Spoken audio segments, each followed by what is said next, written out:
I've come here today to talk to you about a problem.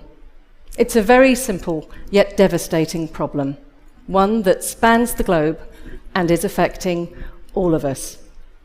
The problem is anonymous companies.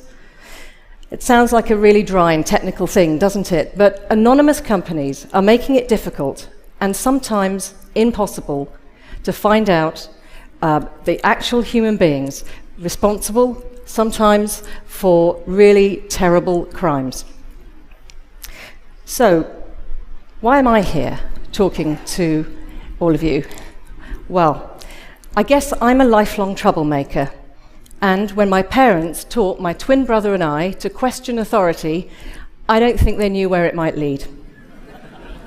And they probably really regretted it during my stroppy teenage years when, predictably, I questioned their authority a lot. And a lot of my school teachers didn't appreciate it much either. You see, since the age of about 5, I've always asked the question, but why? But why does the earth go round the sun? But why is blood red? But why do I have to go to school? But why do I have to respect the teachers and authority?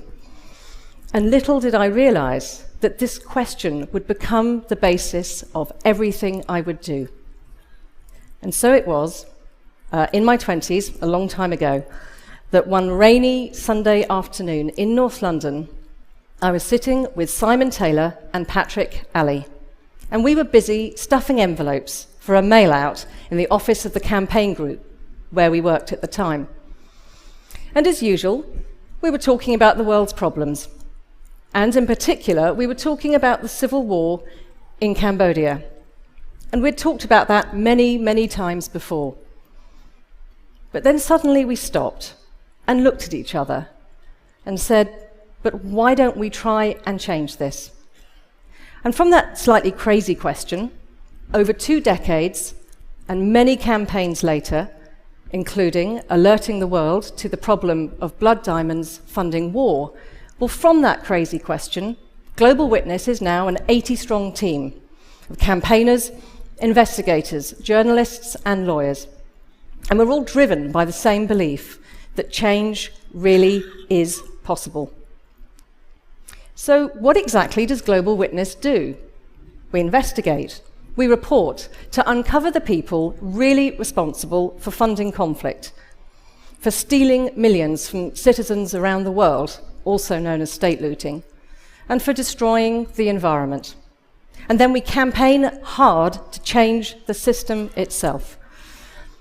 And we're doing this because so many of the countries rich in natural resources like oil or diamonds or timber are home to some of the poorest and most dispossessed people on the planet. And much of this injustice is made possible by currently accepted business practices. And one of these is anonymous companies. Now, we've come up against anonymous companies in lots of our investigations, like in the Democratic Republic of Congo, where we exposed how secretive deals involving anonymous companies had deprived the citizens of one of the poorest countries on the planet of well over $1 billion. That's twice the country's health and education budget combined. Or in Liberia, where an international predatory logging company used front companies as it attempted to grab a really huge chunk of Liberia's unique forests. Or political corruption in Sarawak, Malaysia, which has led to the destruction of much of its forests. Well, that uses anonymous companies too. We secretly filmed some of the family of the former chief minister and a lawyer as they told our undercover investigator exactly how these dubious deals are done using such companies. And the awful thing is, there are so many other examples out there from all walks of life. This truly is a scandal of epic proportions, hidden in plain sight. Whether it's the ruthless Mexican drugs cartel, the Zetas, who use anonymous companies to launder profits while their drugs-related violence is tearing communities apart across the Americas. Or the anonymous company, which bought up Americans' tax debts, piled on the legal fees, and then gave homeowners a choice: pay up or lose your home. Imagine being threatened with losing your home, sometimes over a debt of just a few $100s, and not being able to find out who you were really up against. Now, anonymous companies are great for sanctions busting too, as the Iranian government found out when, through a series of front companies, it owned a building in the very heart of Manhattan on Fifth Avenue, despite American sanctions. And Juicy Couture, home of the velvet tracksuit, and other companies were the unwitting, unknowing tenants there. There are just so many examples. The horse meat scandal in Europe, the Italian mafia, they've used these companies for decades. The $100 million American Medicare fraud, the supply of weapons to wars around the world, including those in Eastern Europe in the early 90s. Anonymous companies have even come to light in the recent revolution in the Ukraine. But for every case that we and others expose, there are so many more that will remain hidden away because of the current system. And it's just a simple truth that some of the people responsible for outrageous crimes, for stealing from you and me and millions of others, well, they are remaining faceless, and they are escaping accountability, and they're doing this with ease, and they're doing it using legal structures. And really, that is unfair.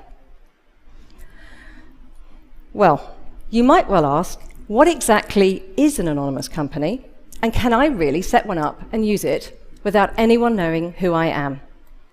Well, the answer is yes, you can. But if you're anything like me, you'll want to see some of that for yourself. So let me show you. Well, first, you need to work out where you want to set it up. Now, at this point, you might be imagining one of those lovely tropical island tax havens. But here's the thing. Shockingly, my own hometown, London, and indeed the UK, is one of the best places in the world to set up an anonymous company. And the other, even better, well, I'm afraid that's America. Do you know, in some states across America, you need less identification to open up a company than you do to get a library card. Like Delaware, which is one of the easiest places in the world to set up an anonymous company.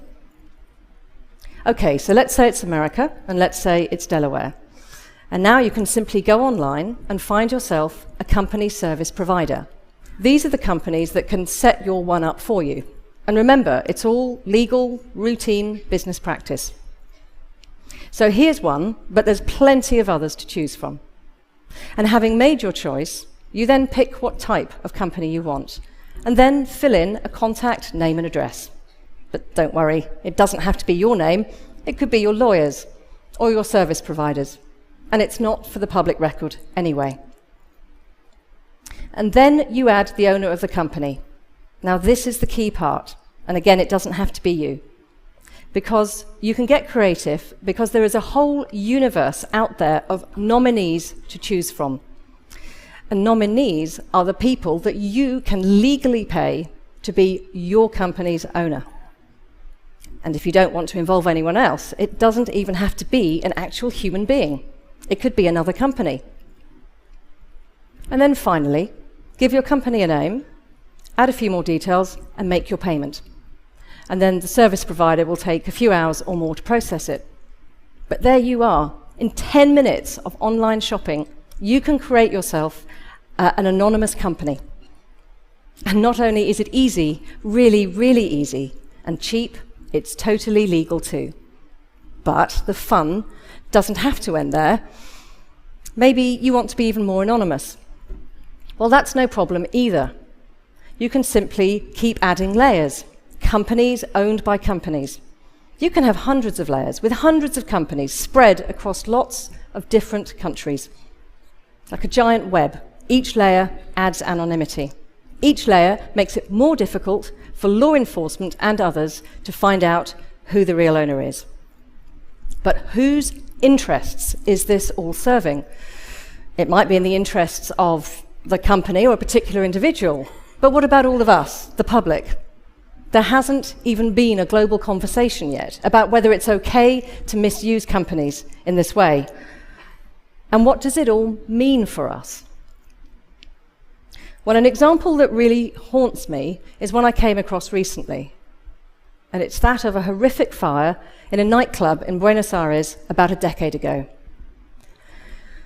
It was the night before New Year's Eve. 3,000 very happy revelers, many of them teenagers, were crammed into a space meant for 1,000. And then tragedy struck. A fire broke out. Plastic decorations were melting from the ceiling and toxic smoke filled the club. So people tried to escape, only to find that some of the fire doors had been chained shut. Over 200 people died.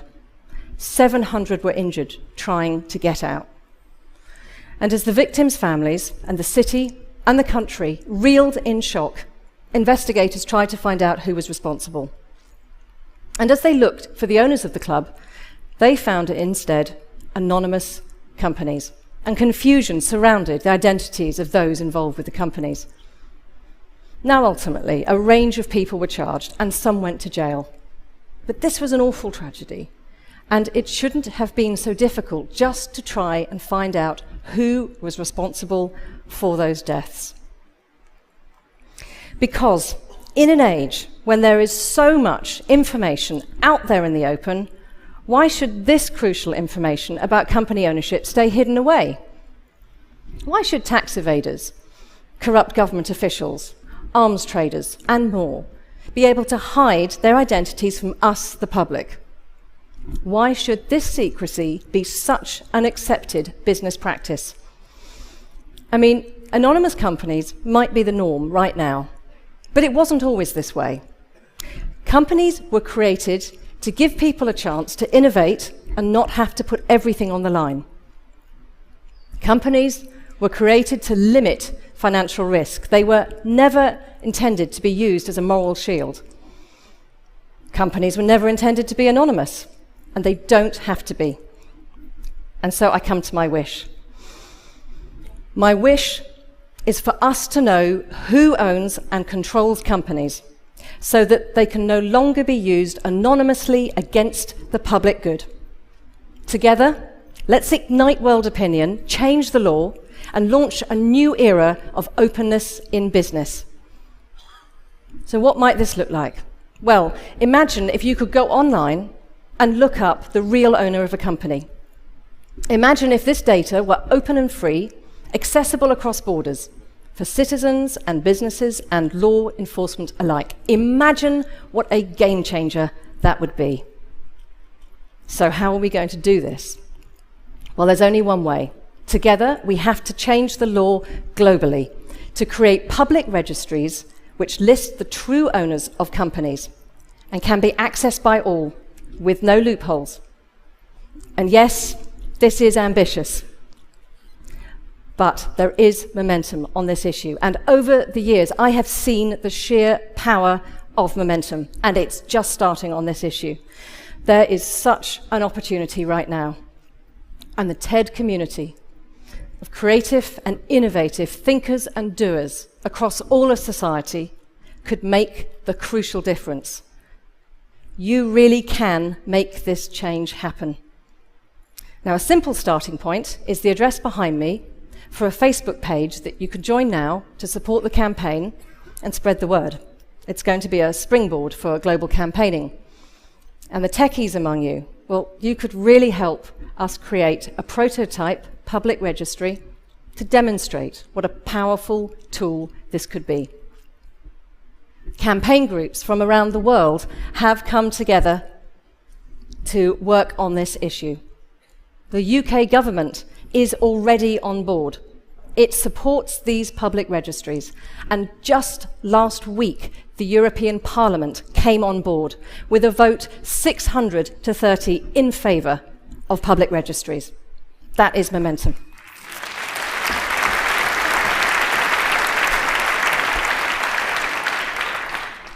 But it's early days. America still needs to come on board, as do so many other countries. And to succeed, we will all together need to help and push our politicians, because without that, real, far-reaching, world-shifting change just isn't going to happen. Because this isn't just about changing the law. This is about starting a conversation about what it's okay for companies to do, and in what ways is it acceptable to use company structures. This isn't just a dry policy issue. This is a human issue which affects us all. This is about being on the right side of history. Global citizens, innovators, business leaders, individuals, we need you. Together, let's kickstart this global movement. Let's just do it. Let's end anonymous companies. Thank you.